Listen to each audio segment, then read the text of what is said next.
todavía es tiempo de decir gracias, hermano Mario, por la invitación, y gracias a ustedes, hermanos, que aceptaron que viniera a predicarles la palabra de Dios. En esta ocasión, en esta segunda lección, después de haber tratado de sentar las bases de nuestra responsabilidad como soldados de Cristo y luchadores por la verdad, ahora en esta parte de la lucha contra Satanás, los invito a que veamos el propósito de Satanás. Satanás, según Efesios 6:11, dice la palabra de Dios: vestíos de toda la armadura de Dios para que podáis estar firmes contra las acechanzas del diablo. El enemigo número uno, amados, de Dios, el enemigo número uno de Dios es el diablo. Pero no solamente es el enemigo número uno de Dios, sino que también es el enemigo número uno del hombre. Y no estoy hablando solamente del fiel a Dios, sino que aún Satanás es enemigo del mundo entero. Satanás se hizo presente en la caída del hombre. Él está para engañar, para tentar, para acusar, para destruir la obra de Dios. Usa la mentira, usa la codicia, usa la desobediencia y todo tipo de pecado para lograr su fin. Pero hay esperanza. Como veíamos ayer, aunque el mundo está en crisis por lo que pueda pasar o por lo que va a pasar, el cristiano siempre recibe consuelo. Y el consuelo para nosotros, amados, es que Satanás está destinado a ser destruido. Dice la palabra en Apocalipsis 20:10, si usted abre su Biblia, por favor. Apocalipsis 20:10 dice: y el diablo que los engañaba fue lanzado en el lago de fuego y azufre, donde estaban la bestia y el falso profeta, y serán atormentados día y noche por los siglos de los siglos. Así de que en esas palabras Juan nos registra el final del diablo, que tanto ha dañado a la humanidad. Pero mientras esto pasa, el fiel de Dios, cada día, cada momento, en cada parpadeo, tiene una lucha contra las corrientes e influencias malignas, como leímos en el versículo base. El fiel de Dios debe de estar listo, preparado, porque sin ello será vencido. Dios ha dado todo lo necesario al cristiano, ha dado todo lo necesario a la iglesia para no ser vencidos por el mal. El apóstol Pablo dice en 2 Corintios 2:11, para que Satanás no gane ventaja alguna sobre nosotros, pues no ignoramos sus maquinaciones. Con esta breve introducción, les invito a que veamos el significado de Satanás. Strong, en su diccionario acerca del estudio de las palabras bíblicas, dice que Satanás significa oponente, opositor, especialmente con el prefijo Satán. Satanás es el archienemigo de lo bueno, es adversario, es enemigo, y eso significa su nombre, Satán. Otro estudioso de las palabras bíblicas, Vine, dice acerca que Satán es adversario, según se aplica en el Nuevo Testamento, y dice que este vocablo aparece 24 veces en el Antiguo Testamento, y la mayoría de ellas se refiere a la lucha cósmica en el mundo invisible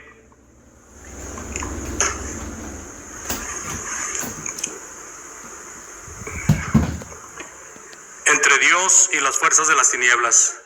Mientras usted y yo estamos aquí tratando de aprender más de las cosas de Dios, y mientras el mundo está allá afuera casándose, vendiendo, comprando, haciendo negocios, descansando, recreándose, hay una lucha que nosotros no miramos, pero que por fe sabemos que existe. Es una lucha en el mundo espiritual. Y eso es a lo que se refiere Pine cuando menciona esta lucha cósmica entre Dios y las fuerzas de las tinieblas. Satanás en el Nuevo Testamento se utiliza siempre como adversario, pero también se usa la palabra diablo, que viene de diabolos, y esto significa acusador, calumniador, que también viene de la palabra diabalo, que significa acusar y calumniar. El diablo es otro nombre de Satanás. De ella se deriva la palabra castellana tan conocida y tan repetida como es el diablo. Y debiera de aplicarse, amados, exclusivamente a Satanás como nombre propio. Diablo, Satanás.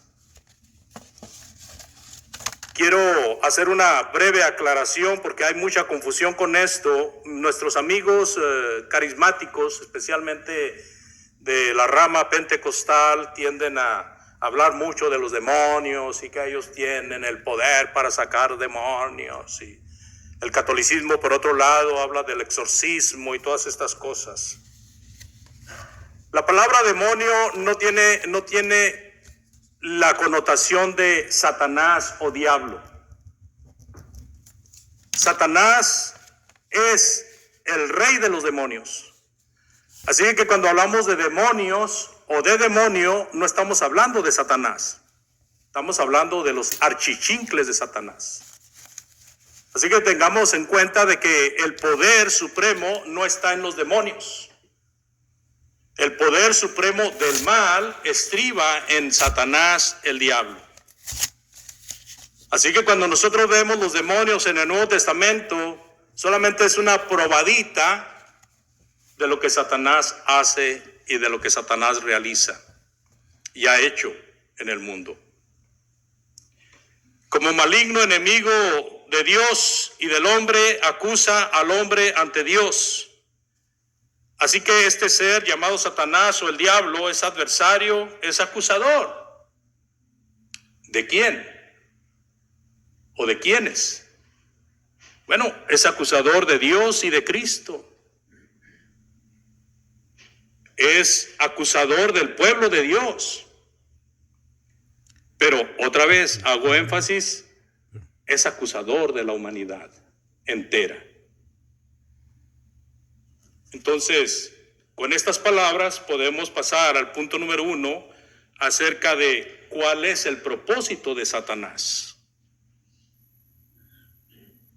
¿Cuál es el propósito de Satanás? Pues el propósito principal que encuentro, amados hermanos y amigos, es echar por tierra los planes de Dios. Nosotros podemos remontarnos hasta el Antiguo Testamento si queremos. Podríamos remontarnos hasta el Edén, donde hace la aparición por primera vez Satanás. Pudiéramos decir de cómo tentó a Eva y cómo Eva tentó a Adán y cómo por esa causa fueron echados del huerto y cómo también la serpiente recibió advertencia por parte de Dios acerca de lo que le iba a pasar. Y es ahí donde aparece la primera promesa de un Salvador, en Génesis capítulo 3, versículo 15, donde Dios le está diciendo a la serpiente, la simiente de la mujer aplastará tu cabeza y tú le morderás el calcañar. Pudiéramos hablar de Apocalipsis capítulo 12, donde dice de una mujer vestida de todas las luces. Hay tanta discordia, hay tanta confusión para muchos, mucha controversia acerca de a qué se refiere Apocalipsis 12. Y la mayoría de la gente, especialmente el catolicismo, achaca esa visión de Juan a María, la Virgen. ¿Usted ha leído Apocalipsis 12? Léalo. Apocalipsis 12, amados, está hablando de la tierra de Jesús. Está hablando de los judíos, la nación que tenía toda la luz de Dios, tenía toda la atención de Dios puesta sobre ella, y de la cual descendería el Mesías. Por eso en Apocalipsis capítulo 12 se menciona a la nación de Israel como una mujer que estaba encinta a punto de dar a luz. Muchos se lo aplican a María, pero no cabe allí.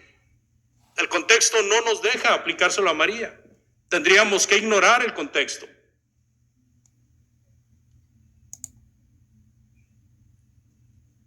Los judíos, amados, salen de Egipto, pero antes de salir de Egipto, aquel faraón quiso desbaratarlos, quiso deshacerlos, cuando le dijo a las comadronas: por favor, cuando estén atendiendo a una mujer que está encinta,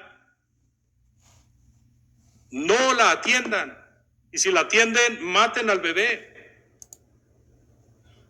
Y las comadronas no hicieron caso de ello. Bueno, ¿saben lo que es una comadrona? Yo, en mi tierra le decían comadrona a la mujer que ayudaba a parir a otra mujer.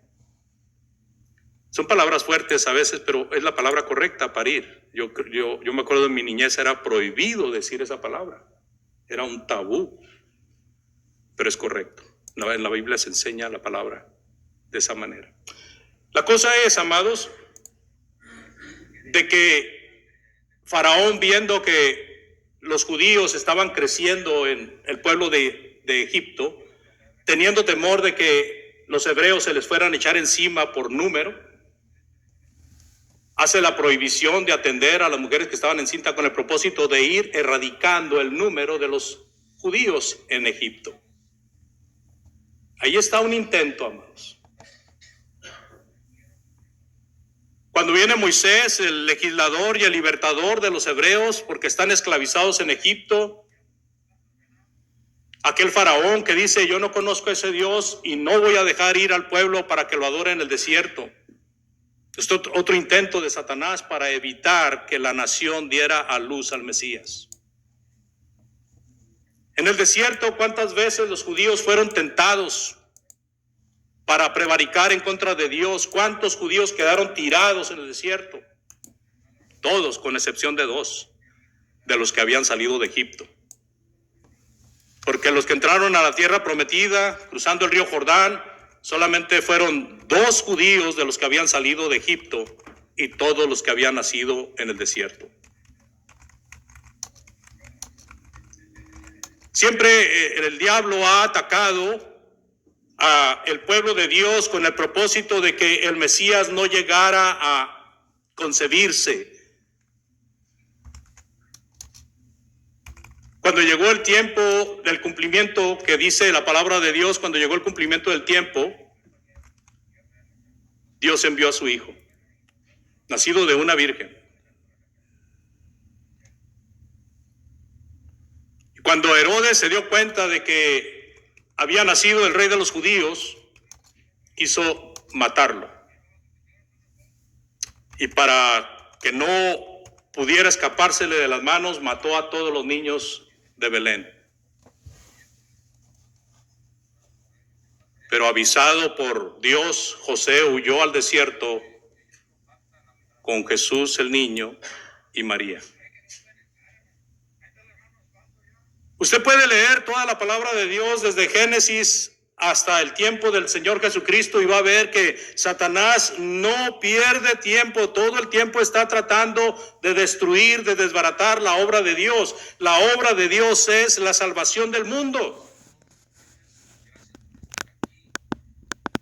Y el diablo quería evitarlo a toda costa. Y como no pudo con la mujer, porque la mujer fue protegida en el desierto por Dios, entonces ahora Satanás se viene contra la descendencia de la mujer. Nace el Mesías es amenazado de muerte estando pequeño. Empieza su ministerio, va a la sinagoga, le dan el rollo de Isaías para que lo lea. Y empieza a leer el Señor diciendo: el Espíritu del Señor está sobre mí por cuanto me ha ungido para dar buenas nuevas a los pobres. para sanar a los enfermos, para dar vista a los ciegos, para dar habla a los mudos, para sacar de las tinieblas a los que están perdidos. Y entrega el rollo y la gente se le queda viendo como diciendo, bueno, ¿y qué? El Señor le dice, hoy se ha cumplido la escritura en este día. ¿Sabe qué hicieron? Lo sacaron de la sinagoga, se lo llevaron a un despeñadero para aventarlo para abajo. Pero el Señor pasó por en medio de ellos. No le hicieron nada. Empieza su ministerio el Señor Jesucristo y es llevado ¿a dónde? Al desierto. ¿Y qué pasaba en el desierto? Muchos creen que en el desierto el Señor Jesucristo solamente fue tentado cuando cumplió 40 días de ayuno. No, Satanás no desaprovechaba oportunidad, hermanos. Dice la palabra de Dios en Marcos 1:13. Marcos 1:13, y estuvo allí en el desierto 40 días y era tentado por Satanás.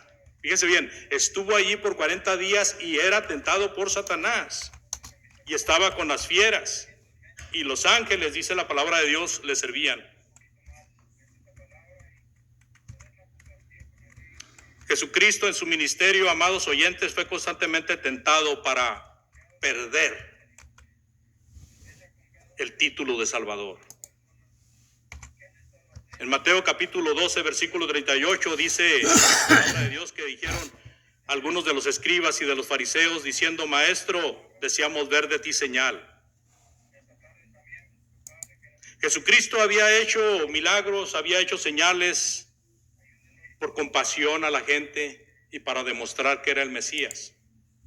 Ahora los judíos se le acercan y le piden señal del cielo. ¿Qué hubiera pasado si Jesús les hubiera cumplido su capricho? Están tentando al Señor Jesús para que Él haga señal. ¿Qué hubiera pasado si Jesús dijo, para que se callen la boca, ahí les va una señal? ¿Qué hubiera pasado, amados? Hubiéramos perdido al Salvador. No hubiéramos tenido un Salvador. Porque ahí Jesucristo se hubiera salido del plan divino. Por eso no les hizo ningún milagro. Y les dijo, no les va a ser dada señal sino la del profeta Jonás, que estuvo en la barriga del pez 3 días y al tercer día fue echado fuera.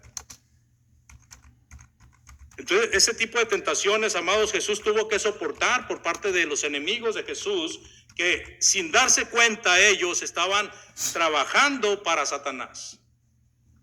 Dice la palabra de Dios en Juan 6:15. Bueno, en el versículo 18 del capítulo 2, por favor. Juan 2:18 dice, y los judíos le dijeron, ¿qué señal nos muestras ya que haces esto? Otra vez. No soportan lo que Jesús hace, no soportan lo que Jesús enseña, no soportan que Jesús vaya y limpie el templo de tantos mercaderes, que siendo el templo hecho con la mentalidad de ser la casa de oración de Dios, los judíos lo habían convertido en cueva de ladrones. Y los judíos le reclaman a Jesús, ¿qué señal nos muestras ya que haces esto? En Juan capítulo 6, versículo 15, ahora sí, fíjense hasta dónde llegó el judío con Jesús. Pero entendiendo Jesús que iban a venir para apoderarse de él y hacerle rey, volvió a retirarse al monte solo. Tentación tras tentación, hermanos. Imagínense, a estas alturas el Señor ya estaba bien trabajado, ya estaba cansado, ya había hecho mucho de su obra que él tenía que hacer, y vienen estas gentes y quieren arrebatarlo para hacerlo rey. Y Jesús era rey, hermanos. Cuando Satanás le dijo a Jesús, haz que estas piedras se conviertan en pan, Jesús podía hacer pan. Es más, hay unos panes que se llaman piedras, muy sabrosos, por cierto, con bastante canelita y bien azucaraditas o con grasa arriba. Jesús podía haber convertido las piedras en pan. Él es Dios. Era Dios ahí también. Todas estas tentaciones él tuvo que soportar para que el plan de Dios siguiera caminando de manera que no encontrara ningún obstáculo. Por eso la palabra dice que Él fue tentado en todo, pero no pecó. Lo iban a hacer rey. Usted sabe la idea de los judíos con el Señor Jesucristo. Y no solamente estoy hablando de los judíos comunes, aún los discípulos tenían esta idea, hermanos. Estaban ellos ansiosos, estaban esperando que Jesús se levantara en armas. Querían verlo como un rey terrenal, como el rey David, por ejemplo, que peleó contra filisteos y derrotó a sus 10,000.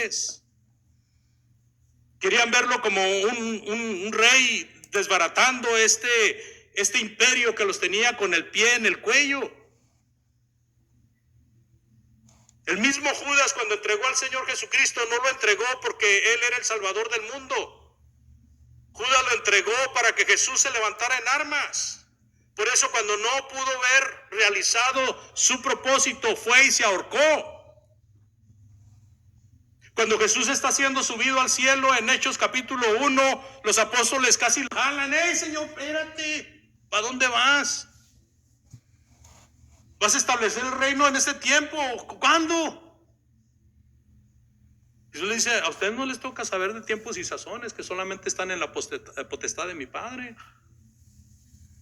Querían anhelarlo porque ellos querían ver a un rey terrenal que peleara contra el reino que los tenía oprimidos.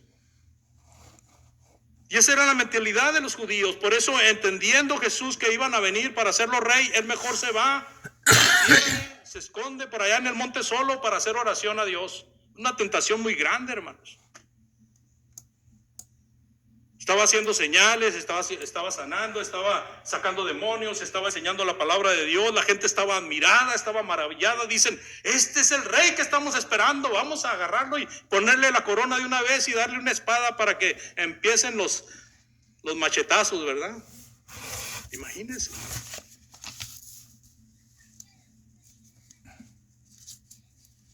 Todo esto, amados, estorbaba el plan de Dios. Satanás siempre está trabajando. Satanás no duerme. Ese canto que cantamos ahorita de que pronto la noche viene, donde desde nuestra juventud hasta nuestra senectud debemos de estar bien activos, es por esa razón, hermanos. Satanás no duerme. Dice la palabra de Dios, amados, en Mateo 4:15, Marcos 4:15. Y estos son los de junto al camino, en quienes se siembra la palabra, pero después que la oyen, enseguida viene Satanás y quita la palabra que se sembró en sus corazones. En esta porción de la palabra de Dios encontramos a Jesús hablando de la parábola del sembrador, y dice: un sembrador salió a sembrar, y mientras sembraba, parte de la semilla cayó en el camino, parte de la semilla cayó en tierra con piedras, parte de la semilla cayó en tierra con espinos, y parte de la semilla cayó en buena tierra. Y encontramos aquí nosotros que la semilla que cayó en el camino es aquella enseñanza, aquella palabra que se le da a la persona, e inmediatamente viene el diablo y la quita de ahí, y la persona como si nunca la hubiera oído. Es lo que está diciendo el Señor. Satanás no descansa, amados. Está trabajando constantemente. Él quita la palabra de Dios en aquellos que tienen un corazón duro, un corazón de piedra. Él viene y arrebata esa palabra para que no vaya a abrir el corazón duro. En el anuncio de ir a morir en la cruz que hace en Marcos 8:33, Pedro se le atraviesa. Dice: Señor, no vayas. No vayas, Señor. Mire lo que dice Marcos 8:33. Pero él, volviéndose y mirando a sus discípulos, fíjese cómo el Señor voltea y mira a todos sus discípulos, reprendió a Pedro. Cuando mira a todos sus discípulos es una llamada de atención. Miren lo que voy a hacer con Pedro. Volviéndose y mirando a los discípulos, reprendió a Pedro diciendo: quítate delante de mí, Satanás, porque no pone la mira en las cosas de Dios, sino en las de los hombres. ¿A quién estaba reprendiendo el Señor Jesucristo, hermanos? A Satanás. Él tenía poder para reprender a Satanás. Pero ¿quién estaba siendo usado por Satanás? Esa es la pregunta de los 64,000.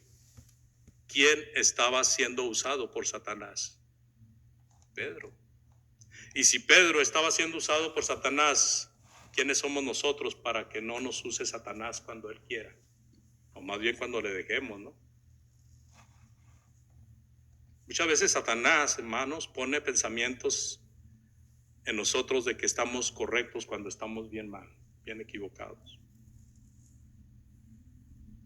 Había un hombre que ayudó a Hitler para convencer a las masas, porque Hitler, antes de ser el hombre que fue, perseguidor de judíos, primero se hizo un gran líder y lo siguió mucha gente, millones y millones lo siguieron. Y había un hombre que siempre le ayudaba con mentiras. Y ahí se aplica el dicho de que una mentira repetida 1000 veces se convierte en verdad. Cuando nosotros estamos mintiendo, cuando nosotros estamos fallándole a Dios e insistimos en eso, hermanos, llega el momento en que nosotros mismos no la creemos. Llega el momento en que nosotros mismos creemos que es lo correcto. Pedro no pensó que él estaba haciendo algo para el diablo cuando le dice al Señor, no, Señor, no vayas, si te van a matar, ¿para qué vas? Pero sí estaba trabajando para el diablo. ¿Por qué? Porque Jesucristo ya les había hablado a ellos, ya les había dicho cuál era el propósito divino. Y Pedro estaba estorbando el plan de Dios. En el comienzo de la entrega, cuando Jesucristo está a punto de ser entregado para ir a la cruz, dice en Lucas 22:3, y entró Satanás en Judas, por sobrenombre Iscariote, el cual era uno del número de los 12. ¿Quién entró en Judas? Satanás. Dice en Juan 13:27, y después del bocado Satanás entró en él, y entonces Jesús le dijo, lo que vas a hacer, hazlo pronto. Lo que quiero demostrar con este punto, hermanos, es que siempre el diablo está trabajando para echar a perder los planes de Dios.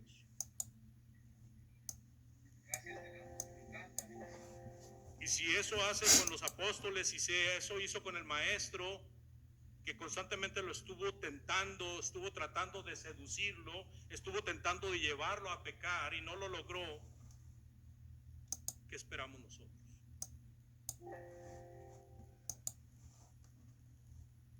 Por eso la lección de ayer, amados, era una lección preparativa para que nosotros sepamos de que tenemos una lucha muy fuerte contra el diablo.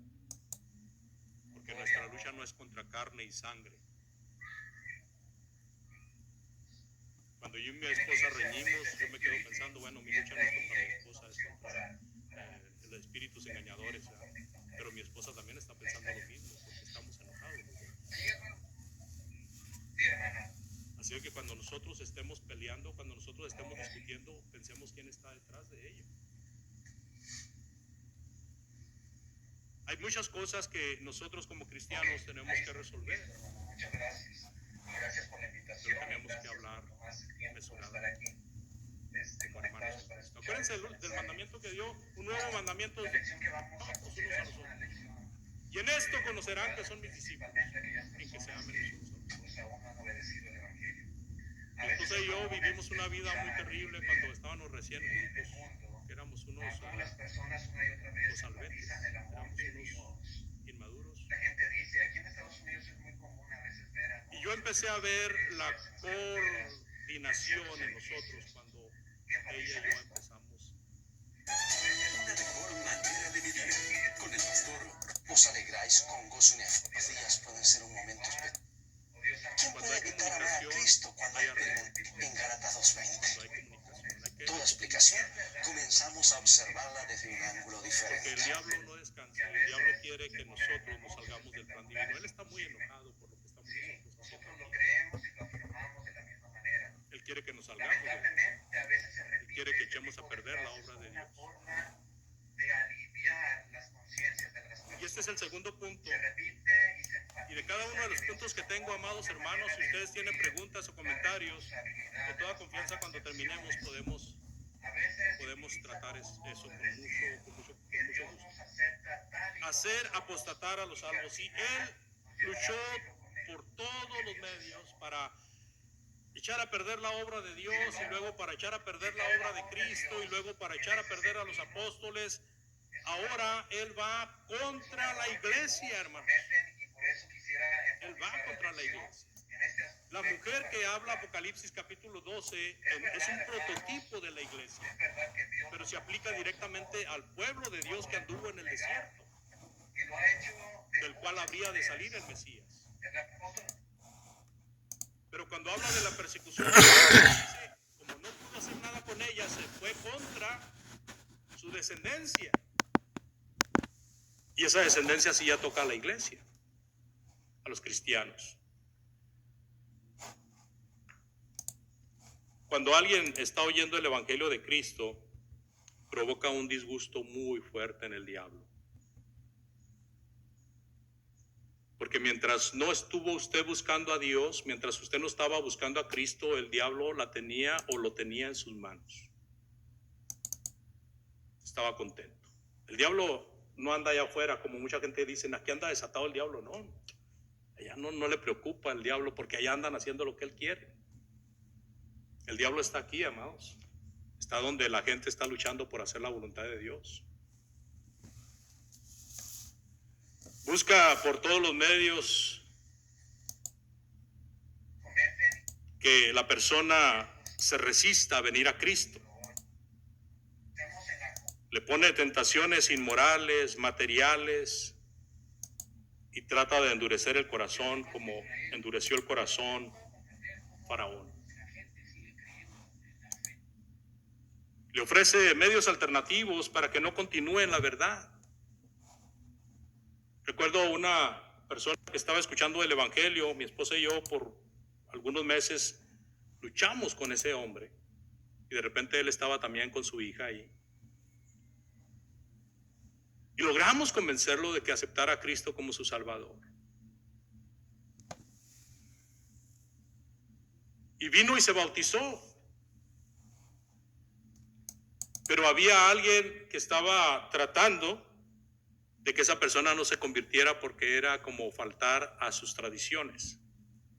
¿Qué les parece si comenzamos? Y la hija de este hombre padecía malestares esquizofrénicos. De la palabra de Dios. Ustedes saben lo que es la esquizofrenia. En esta ocasión, Aunque hay muchas clases de esquizofrenia, pero es algo terrible.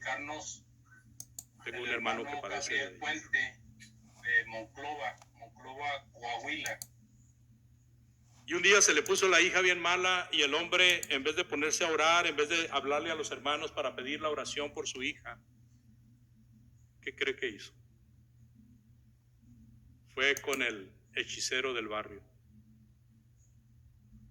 Aquí en Estados Unidos, aquí, allí en Indianápolis. Hay muchos letreros en los postes.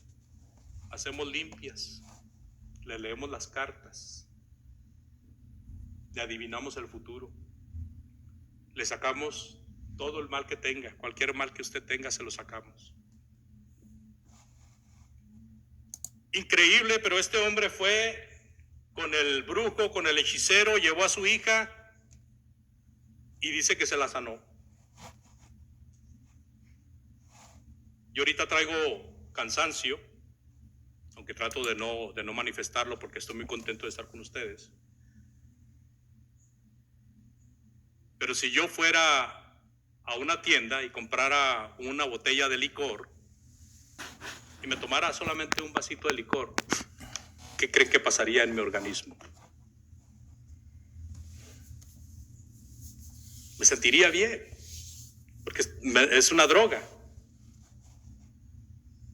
Entonces, cuando alguien va a un yerbero, a un hechicero, lo que hace el hechicero, el yerbero, es utiliza drogas, utiliza hongos alucinógenos o alucinantes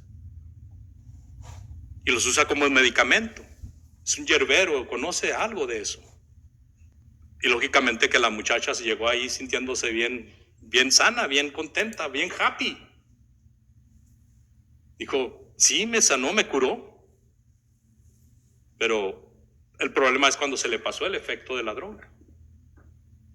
Volvió a sentirse igual o peor.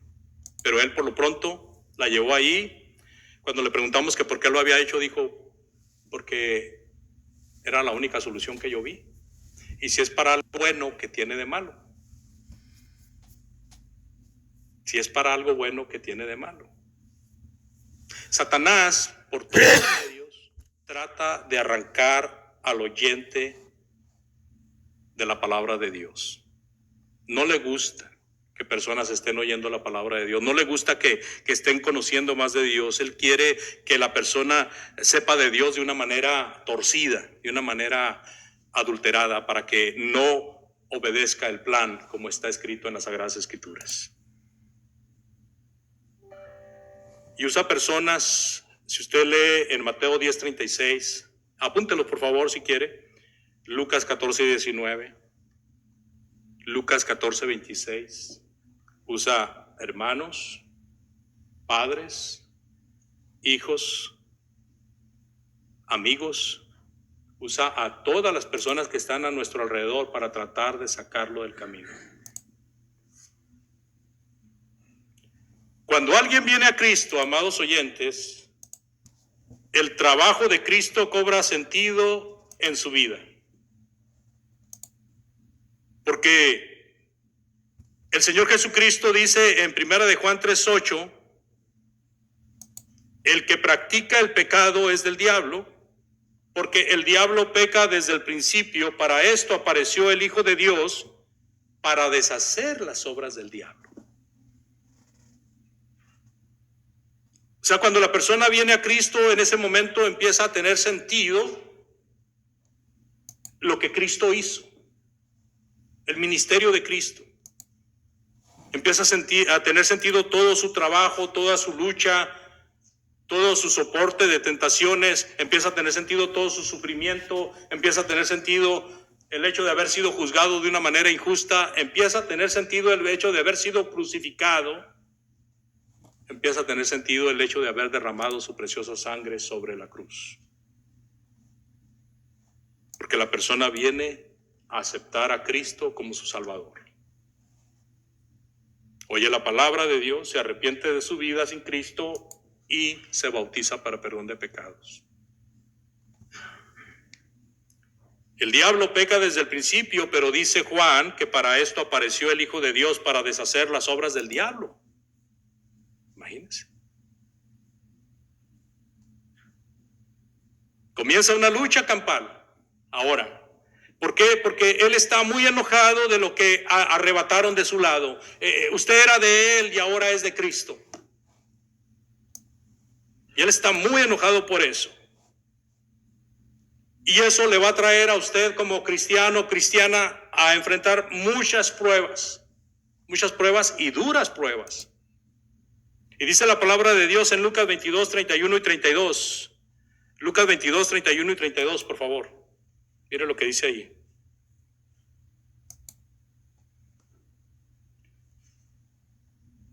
Dijo también el Señor: Simón, Simón, he aquí Satanás os ha pedido para zarandearos como a trigo.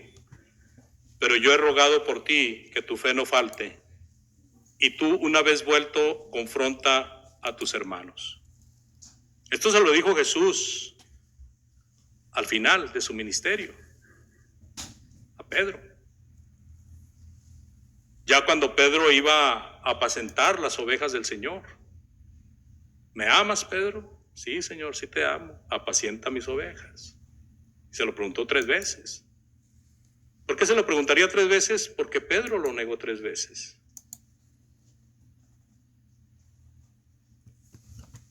Y aquí en Lucas registra de esta manera: yo he rogado por ti para que no falte tu fe, y una vez vuelto confirma a tus hermanos. Pero ¿qué había pedido Satanás a Jesús?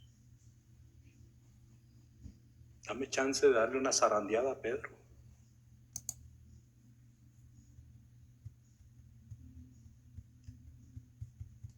Y no es que Jesús no pudiera evitar que Pedro fuera probado, sino que Pedro, como apóstol de Jesús, tenía que ser probado.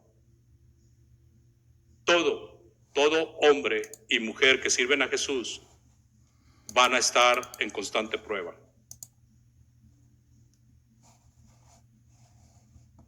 Si usted no quiere sufrir, si usted no quiere batallar, sea un cristiano pasivo, no haga nada en la obra. Pero si usted empieza a hacer por la obra lo que la obra necesita, sepa que van a venir muchas luchas, muchas pruebas. ¿Y cómo se van a enfrentar? Con la preparación, como soldados de Cristo, con la palabra de Dios.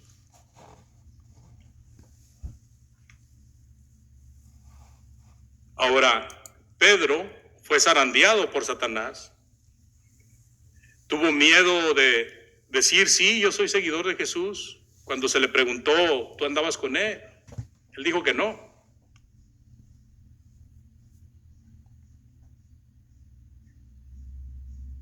Tuvo también miedo cuando fueron a apresar a Jesús, de tal manera que sacó la espada para herir a quien se le pusiera enfrente. Hay mucho error, amados, en pensar que el diablo solamente ataca haciendo daño físico. Este es un error muy común. Sabemos que en el Antiguo Testamento muchas enfermedades venían por causa del pecado que cometía alguno de los del pueblo de Dios. Y de esa manera la persona, al ser sanada, pues también recibía el perdón de pecados. En el tiempo de Jesucristo, a algunos de los que él sanó, también les perdonó los pecados. No a todos, porque no todos estaban enfermos por causa del pecado. Es muy interesante. O sea, no por causa del pecado de ellos. Porque las enfermedades y las tragedias de la vida, hermanos, vienen por varias vías. Pueden venir por culpa propia, pueden venir por la culpa del vecino, o pueden venir por la culpa del mundo, o pueden venir por la culpa de las autoridades. Siempre la desgracia, los accidentes, el pecado, las enfermedades pueden ser causadas por uno mismo o por alguien más. Una ocasión, platicando con un testigo de Jehová, estaban unas personas esperando un transporte público en la esquina de la casa, allá afuera. Y llegó un hombre manejando su vehículo y se estampó, precisamente aplastando a las dos personas contra la pared de la casa. Y como en ese tiempo me estaban visitando los testigos de Jehová, sacamos el tema a colación, porque ellos insistían de que esos hombres eran pecadores. Y les dije yo, ¿y tú cómo sabes? Pues por la forma en que murieron.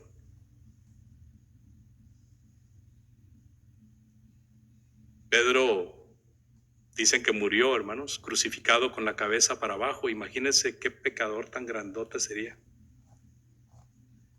No, hermanos, Dios no hace eso así. Dios guarda toda la ira para el día de la ira. Él está guardando el castigo para el día del castigo. Lo que sufrimos en esta vida son consecuencias de lo mismo que hacemos, o son consecuencias de lo que hacen otras personas, o simple y sencillamente son consecuencias de que vivimos en este mundo. Y este mundo, en un sentido, está bajo el maligno. Y esa es una de las formas en que ataca el físico. Pero no es solamente daño físico el que causa Satanás. Dice en 2 Corintios capítulo 2, versículos 10 y 11, por favor. 2 Corintios capítulo 2, versículos 10 y 11.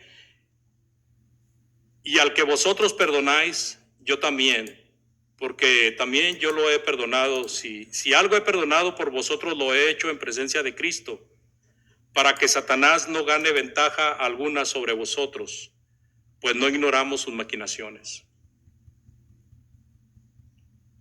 El apóstol Pablo está tocando el tema del pecador que es mencionado en la carta de los Corintios capítulo 5. Ellos habían hecho caso a Pablo y lo habían entregado a Satanás, como Pablo les enseñó. Ustedes han leído 1 Corintios capítulo 5. Si no, ahí está, 1 Corintios capítulo 5. Y en esta segunda carta el apóstol Pablo está tratando el asunto de que ellos no querían perdonar a este hombre. Este hombre había pecado y se había arrepentido. Y ahora ellos estaban siendo duros de no quererlo recibir como hermano. ¿Quién estaba detrás de eso, hermanos? ¿Quién está detrás de alguien que viene arrepentido y no se le quiere perdonar? No estoy hablando de personas que vienen jugando al arrepentimiento, estoy hablando de personas que realmente vienen arrepentidas. Porque yo no tengo poder de discernimiento de espíritus para saber cuándo una persona está fingiendo arrepentimiento o cuándo lo está haciendo de corazón. Entonces, cuando alguien viene arrepentido, se le puede preguntar, ¿lo estás haciendo de corazón? Sí, correcto. No tenemos nosotros poder para adivinar si esa persona lo está haciendo de corazón o no. Ahora, cuando una persona persiste y consiste y sigue en el mismo pecado y viene y se arrepiente cada rato, pues hay que tomar medidas sin duda. Pero estos hermanos no querían perdonar al fornicario de Corinto, que había cometido el pecado de tener una relación ilícita con lo que parece ser su madrastra. Se arrepiente cuando lo entregan, cuando lo disciplinan, él se arrepiente y luego que se arrepiente no lo quieren perdonar. Y entonces por eso Pablo les dice, y al que vosotros perdonáis, yo también, porque yo lo he perdonado, si algo he perdonado por vosotros lo he hecho en presencia de Cristo, para que no gane ventaja alguna sobre nosotros, pues no ignoramos sus maquinaciones. Con el consejo del apóstol Pablo, los de Corinto perdonan a este hombre y Pablo los alaba por ello, pero no lo querían perdonar. El diablo tiene un sinfín de recursos, hermanos. Entre sus favoritos es el engaño, la mentira. Algo que usan mucho es la lisonja. ¿Sabe lo que es una lisonja? Una lisonja es hablar palabras agradables y muchas veces al oído, palabras que a usted le gusta escuchar. Entonces, cuando alguien quiere ganar a una persona, a veces lo hace con suaves palabras, ¿verdad? Con lisonjas. También usa los bienes de este mundo, que cómo tiene éxito aquí en Estados Unidos con los bienes de este mundo. Yo estoy hablando de la iglesia en Indianápolis, hermanos, pero también he visto esto en muchas iglesias y extraño a México. Porque en México a gritos y sombrerazos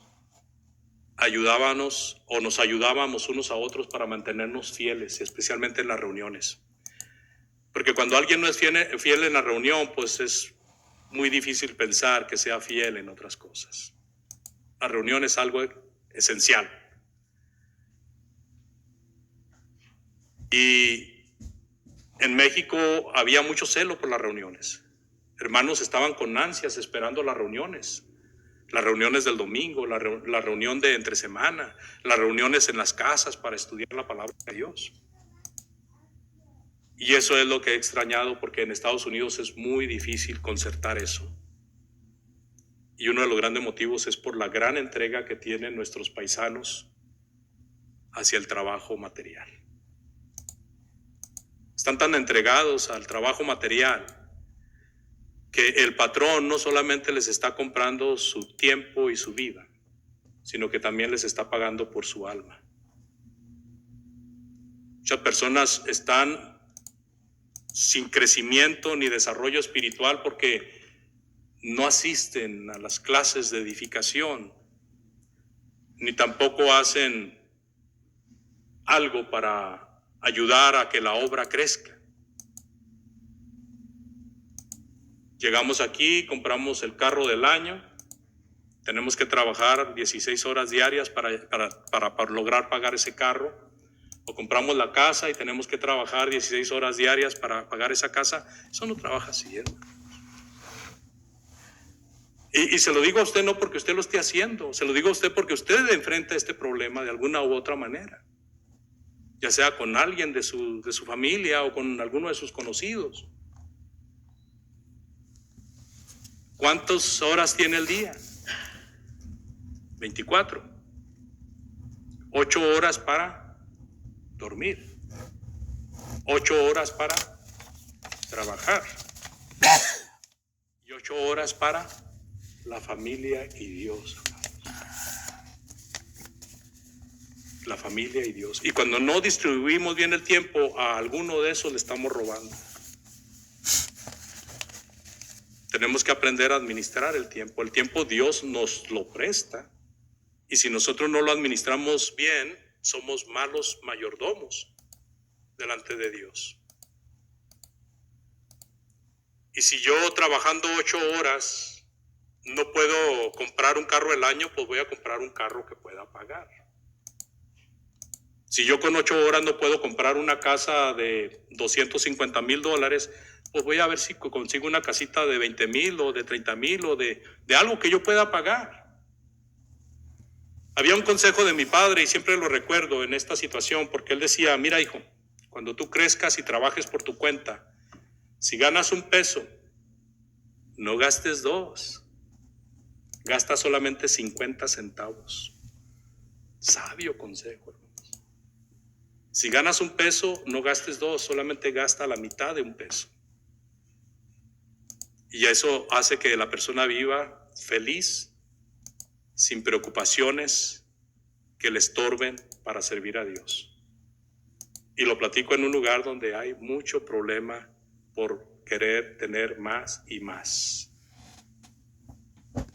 Estados Unidos es el país que tiene la fama donde más se desperdician cosas porque la gente constantemente quiere cambiar todo.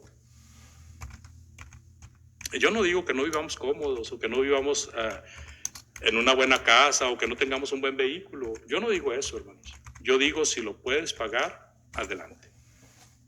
Pero no vayas a vender tu tiempo, que es de Dios, a tu patrón porque te echaste una deuda que no puedes pagar con el trabajo normal. El diablo tiene un sinfín de recursos y ese es uno de ellos, amados. En 2 Corintios capítulo 11, versículo 13 al 15, dice la palabra de Dios: aquellos que usan suaves palabras para convencerle a usted de que mejore su situación, de que supere su vida, de que tenga una superación personal y de que viva como viven los mejores, o que busque la fama o la fortuna o lo que sé yo. Aquellos que le hablan palabras infladas haciéndole creer que está bien con las migajas que le da Dios, que al cabo Dios no se queja. O se está quejando Dios porque no asistimos a todas las reuniones, o se está quejando Dios porque no damos la colecta como es correcto, o se está quejando Dios porque no hacemos la obra como Él manda. No, Dios no se está quejando, hermanos. Dios está guardando todo para el día de la ira. Y solamente lo que hace es recordarnos con su palabra nuestras responsabilidades. 2 Corintios 11, 13 al 15 dice: porque estos son falsos apóstoles, obreros fraudulentos que se disfrazan como apóstoles de Cristo.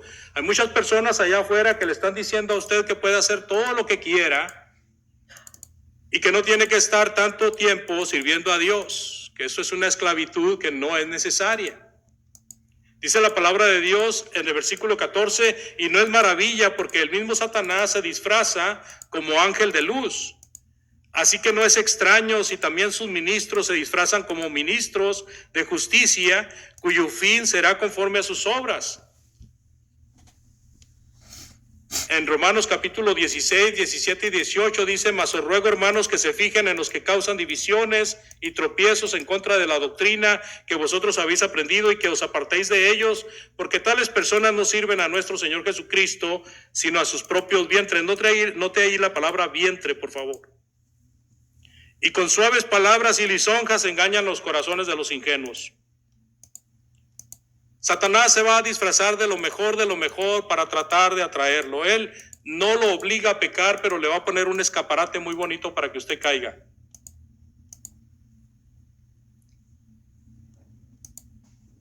Cuando la persona viene al bautismo, en forma automática ha cambiado de Señor. De estar siguiendo al mundo, ahora está siguiendo a Jesucristo. Porque la persona que ha venido al bautismo hace lo que hizo el eunuco etíope, confesó que Cristo es el Hijo de Dios. E inmediatamente fue bautizado, y así pasó con el carcelero y cada uno de los casos de conversión en el Nuevo Testamento. Amados hermanos y amigos, el diablo quiere que antes que se fortalezca en el camino que usted ha escogido, regrese a él. Él quiere que regrese a él, que regrese a su reino de tinieblas. Ya para concluir, un último punto es cómo frustrar el propósito del diablo. Usted puede aplicar esto a su vida, o usted puede aplicarlo como persona que enseña a otras personas, quizás a sus hijos, a su familia, a sus amigos. ¿Cómo frustrar el propósito de Satanás? Uno debe de fortalecerse en el Señor constantemente para no regresar al mundo. Hay las herramientas perfectas como el vestirse con la armadura de Dios que veíamos ayer. La oración a Dios es sumamente importante para que Él fortalezca, para que Él ayude, para que usted pueda discernir las trampas del diablo y lograr librarlas. En Mateo capítulo 6, versículo del 9 al 13, por favor. Mateo 6, del 9 al 13. Dice la palabra de Dios, ustedes orarán así: Padre nuestro que estás en los cielos, santificado sea tu nombre. Venga a tu reino, hágase tu voluntad como en el cielo, así también en la tierra. El pan nuestro de cada día, dánoslo hoy, y perdona nuestras deudas como también nosotros perdonamos a nuestros deudores. Y no nos metas en tentación, dice, y mal líbranos del mal, porque tuyo es el reino y el poder y la gloria por los siglos de los siglos. Amén. En esta oración, lo único que no se debe de pedir es que venga el reino de Cristo, sino al contrario, darle gracias a Dios porque el reino de Cristo ya está aquí. Pero en cuanto a todos los demás elementos de la oración, así al pie de la letra las podemos decir. Y dice el versículo 12, perdónanos nuestras deudas como nosotros perdonamos a nuestros deudores. Y el versículo 13, no nos metas en tentación, sino líbranos de mal, porque tuyo es el reino y el poder y la gloria por todos los siglos. Amén. Líbranos del mal. No nos metas en tentación. En otra palabra, Señor, no me pongas una tentación que no pueda resistir. Líbrame de las garras del diablo. En Mateo capítulo 21, 22, Mateo 21, 22 dice el Señor: todo lo que pidieres en oración creyendo, lo recibiréis. Hay quien dijo: yo le pedí un Ferrari y nunca me lo dio. Y aquí dice que todo lo que le pidiera en oración creyendo lo recibiréis. Y yo creía que Él me iba a dar un Ferrari. Bueno, aquí tiene que ver, hermanos, pidiendo de acuerdo a la voluntad de Dios, orando en el Espíritu Santo. Esto quiere decir de acuerdo a las instrucciones del Espíritu Santo en la palabra. En Mateo capítulo 7, versículos del 7 al 11 dice: pedid y se os dará, buscad y hallaréis, llamad y se os abrirá, porque todo aquel que pide recibe, y el que busca halla, y al que llama se le abrirá. ¿Qué hombre hay de vosotros que si su hijo le pide pan le dará una piedra? ¿O si le pide un pescado le dará una serpiente? Pues si vosotros, siendo malos, sabéis dar buenas dádivas a vuestros hijos, ¿cuánto más vuestro Padre que está en los cielos dará cosas buenas a los que les pidan? ¿Se fija? ¿Cuánto más Dios nos dará cosas buenas si los padres en el mundo no pueden resistir el llanto del hijo que les pide un pan y van hasta regañadientes a la panadería a comprar un pan? En vez de traerle una piedra para decirle, toma para que te quiebre los dientes, le compran un pan para que el hijo calme esa hambre que tiene. Eso hacen nuestros padres terrenales. Ellos se conmueven de nuestra necesidad. ¿Cuánto más no hace Dios a todo aquel que le pida? Mantenga una comunión constante con los hermanos. Hechos 2, del 41 al 47.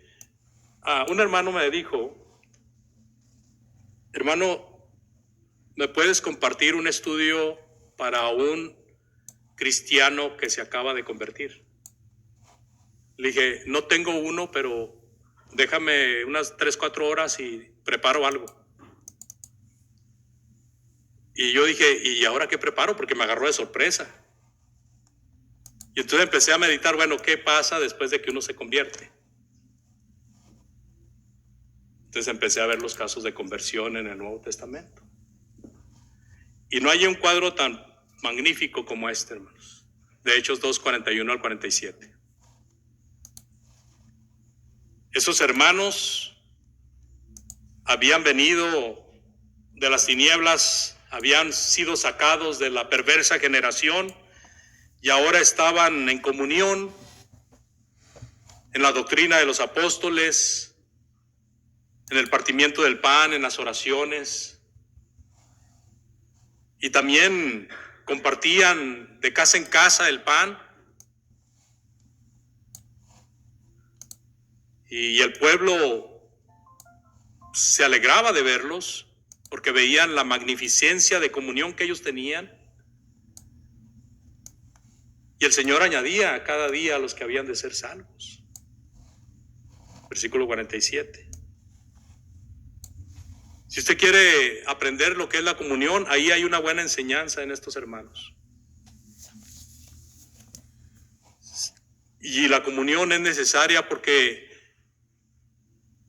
un mecate de 2 puntas es fuerte, ¿verdad? Pero si es de 3 es más fuerte.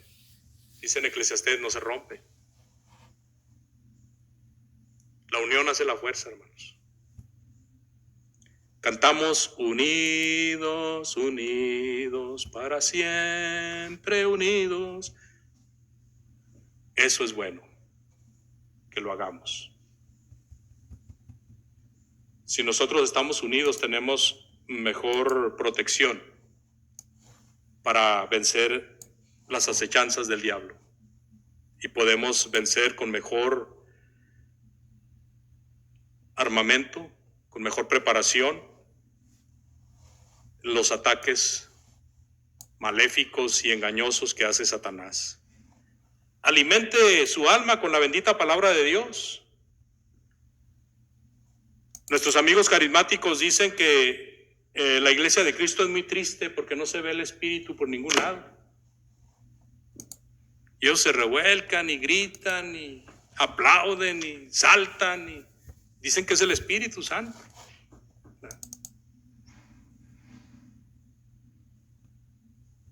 Y han ignorado la palabra de Dios en Colosenses 3:17, que dice que la palabra de Cristo more en abundancia en todos vosotros. Pero esas mismas palabras el apóstol Pablo se las dice a los de Éfeso. Efesios capítulo 5, versículos 18 y 19, dice, sean llenos del Espíritu Santo. ¿Cómo se llena uno del Espíritu Santo? Gritando, bailando, diciéndole, ven Espíritu. No. Hermano, el Espíritu Santo, la esencia del Espíritu Santo es la palabra, porque Él fue el que inspiró esta palabra. Esto es obra del Espíritu Santo. Y cuando nosotros seguimos la palabra de Dios, estamos siguiendo las instrucciones del Espíritu Santo. Entonces nos estamos llenando del Espíritu Santo cuando estamos aprendiendo de la palabra de Dios. Nos llenamos de la palabra del Espíritu Santo. Así de que el estudio, ya sea en su casa, porque nosotros como cristianos tenemos responsabilidad de estudiar la palabra en privado o con nuestra familia, pero también tenemos la responsabilidad de estudiarla como hermanos, en comunión, como iglesia o en los estudios bíblicos. Cuando estudiamos en privado podemos compartir muchas veces, cuando estamos con los hermanos, lo que aprendimos. Muchas veces estamos aprendiendo unos de otros y muchas veces estamos enseñando porque aprendemos de otros. En el Salmo 133, versículo del 1 al 3, dice la palabra de Dios: mirad, Salmo 133 del 1 al 3, mirad cuán bueno y cuán delicioso es habitar los hermanos juntos en armonía. Es como el buen óleo sobre la cabeza, el cual desciende sobre la barba de Aarón, y baja hasta el borde de sus vestiduras, como el rocío de Hermón que desciende sobre los montes de Sión, porque ahí envía Jehová bendición, ¿y qué más? Y vida eterna. La comunión, la convivencia con los hijos de Dios es una herramienta excelente para luchar contra el diablo. Añada las cosas necesarias para no caer en pecado. Así como el apóstol Pablo nos da una lista de la armadura de Dios en Efesios capítulo 6 del 10 al 18, Pedro también nos da herramientas para que seamos como aprobados por Dios. Dice la palabra de Dios en segunda de Pedro capítulo 1 del 5 al 10, por favor. Segunda de Pedro 1 del 5 al 10. Mire lo que dice ahí, por favor. Vosotros también, poniendo toda diligencia, por esto mismo añadid a vuestra fe virtud, a la virtud conocimiento, al conocimiento dominio propio, al dominio propio paciencia, y a la paciencia piedad, a la piedad afecto fraternal, y al afecto fraternal amor, porque si estas cosas están en vosotros y abundan, no os dejarán estar ociosos ni sin fruto en cuanto al conocimiento de nuestro Señor Jesucristo. Pero el que no tiene estas cosas tiene la vista muy corta, es ciego, habiendo olvidado la purificación de sus antiguos pecados. Por lo cual, hermanos, tanto más procurad hacer firme vuestra vocación y elección, porque haciendo estas cosas no caeréis jamás. Añadida a la fe virtud, o sea, hacer un ejercicio de la fe de acuerdo a la voluntad de Dios. Añadir conocimiento, y no para envanecerse, no para engrandecerse, sino para tener dominio propio, para tener templanza, para ser una persona con control, una persona, como dijo el Señor Jesucristo, prudente. Al dominio propio, paciencia. Algo muy importante, amados, la paciencia. Y Santiago pone el ejemplo del que trabaja la tierra, que siembra un día y con paciencia espera a que brote el fruto, y con paciencia limpia la tierra para que el fruto vaya creciendo bien, y con paciencia espera hasta el tiempo de la cosecha. Son meses y meses. Acto seguido nos vamos a la sección de audio, y aquí sí marcamos. La paciencia es sumamente importante también. Y luego a la piedad, o sea, añadir a la paciencia piedad, y a la piedad afecto fraternal. El afecto fraternal, hermanos, es el afecto entre hermanos. Cuando yo le escribo a los hermanos, digo con amor fraternal, porque la palabra fraterno viene de hermanos. Hay un hermano que se llama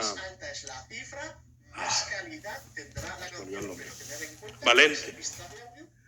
Dice el hermano Valente: híjole, mi mamá cómo le atinó. Digo, ¿por qué, hermano? Porque me puso valiente. Valente Rodríguez, ¿lo han oído ustedes? Un hermano muy querido, hermano ya mayor. Ya casi no se ve el hermano porque ya está muy grande, y pues las enfermedades, ¿verdad?, siempre hacen estragos. Él fue muy conocido por la página Amigo Val. Fue de los primeros que empezó a publicar la palabra de Dios en el internet. Hermano Valente. Entonces, él, para referirse a los hermanos, siempre está usando la palabra fraterno. ¿Cómo están los fraternos? Y cuando lo encuentra uno dice: oh, mi fratello, ¿cómo está? Usa la palabra fraterno y fratello.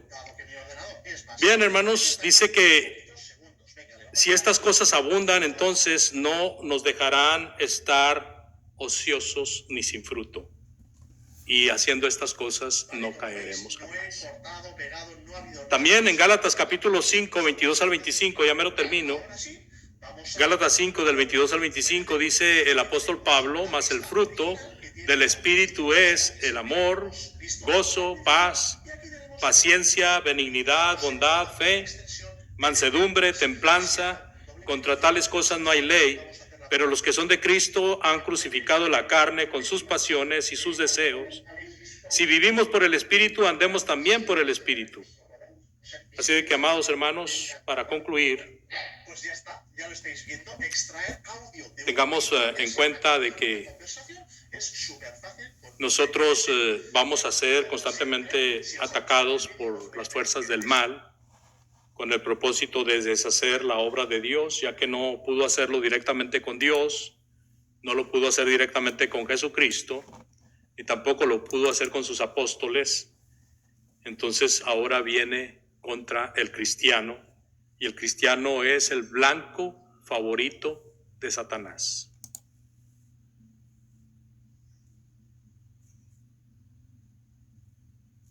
Seamos prestos para ayudar a los que están en necesidad, seamos activos en la obra, participemos predicando el Evangelio de Cristo, enseñemos lo que hemos aprendido, participémoslos a otro, prepárese cada día más en las cosas de Dios, no deje de hacerlo, esto es un ejercicio diario, no importa si ya es un cristiano maduro, usted va a ser tentado, necesita estar constantemente preparándose. Judas lo vendió, Pedro lo negó y los demás apóstoles en un momento habían huido dejando solo al Señor. Así de que ¿quiénes somos nosotros para no ser tentados por el diablo? Pablo, hablando a los ancianos de Éfeso, les dijo, fíjense lo que les dijo Pablo a los ancianos de Éfeso: de vosotros mismos se levantarán hombres que hablen cosas perversas para arrastrar tras sí a los discípulos. O sea que la apostasía, amados, iba a empezar con personas que tenían influencia en la iglesia. Sea un predicador, sea un anciano, sea alguien que trabaje mucho con los hermanos. Así de que hay que ser muy cuidadosos de hacer las cosas siempre apegados a la verdad. Podemos hablar de Demas, que abandonó a Pablo, podemos hablar de Alejandro y de Himeneo, que le causaron problemas, podemos hablar de muchos hermanos que ya maduros le fallaron a Dios. Así de que, ¿quiénes somos nosotros para que no nos llegue Satanás a tratar de convencer de hacerlo nuestro partido? Conclusión. Estas palabras que hemos oído, hermanos, yo las preparé, es más, bueno, al hermano Mario le envié 2 estudios nada más, pero yo las tengo preparadas de hace 2-3 semanas atrás. Sé que es muy fácil cuando uno está en pecado pensar que me está diciendo a mí eso. Había una hermanita. Acabamos el servicio y me estaba esperando ahí en la puerta. Y llego yo y la saludo y me dice: usted me estaba predicando a mí. Hermana, ¿qué le pasa? ¿Por qué dice eso? Pues no dejaba de verme. No, hermana, no. Yo cuando estoy predicando trato de ver a todos. No, hermana, no. Eso sería desleal y sería deshonesto. Las predicaciones no deben de ir dedicadas a un hermano o a una hermana. Las predicaciones deben de ir dedicadas a los que están oyendo, porque si no es un fraude. Es un fraude, hermanos. Por eso les digo, esto que aprendimos hoy podemos aplicarlo para otras personas que conocemos. Entonces, estos estudios los tengo preparados con tiempo y estas son las palabras que yo quería decirles en este día. Ya sabemos un poquito más de quién es el diablo, ya sabemos cuál es la intención de él.